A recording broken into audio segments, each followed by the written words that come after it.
प्रिय बच्चों, पिछले वीडियो में हम आपको प्रकाश के परावर्तन के बारे में बता चुके हैं।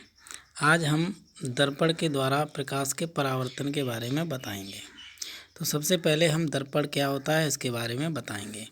दर्पण कांच की किसी समतल प्लेट अथवा गोलीय पृष्ठ के किसी भी एक तरफ पॉलिश कर दें तथा प्रकाश का परावर्तन दूसरे पृष्ठ से हो तो इसे दर्पण कहते हैं। दर्पण के प्रकार। दर्पण दो प्रकार के होते हैं, समतल दर्पण, गोलीय दर्पण।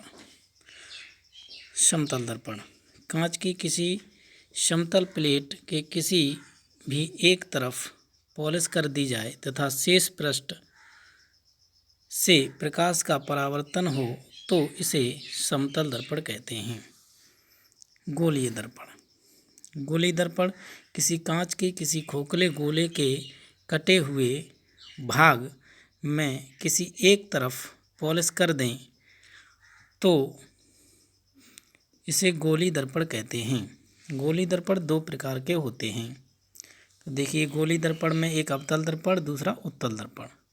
तो अब अवतल दर्पण के बारे में। अवतल दर्पण कांच के किसी खोखले गोले के कटे हुए भाग के उभरे हुए तल पर पॉलिश कर दी जाए तथा प्रकाश के परावर्तन दबे हुए तल से हो तो इसे अवतल दर्पण कहते हैं। अब देखिए उत्तल दर्पण। कांच की किसी खोखले गोले के कटे हुए भाग के दबे हुए तल पर पॉलिश कर दी जाए तथा उभरे हुए तल से प्रकाश के परावर्तन हो तो इसे दर्पण को उत्तल दर्पण कहते हैं। देखिए, चित्र के माध्यम से यहाँ हमने आपको दिखाया है, ये एक समतल प्लेट है और इस समतल प्लेट के एक तरफ पॉलिश है तो इसी प्रकार के दर्पण को समतल दर्पण कहते हैं। दूसरा ये अवतल दर्पण है।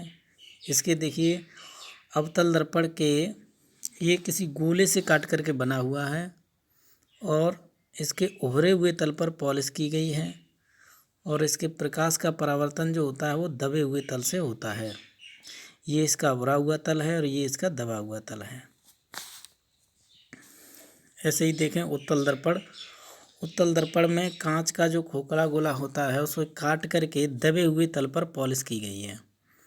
दबे हुए तल पर पॉलिश है, उभरे हुए तल पर इसके प्रकाश के परावर्तन की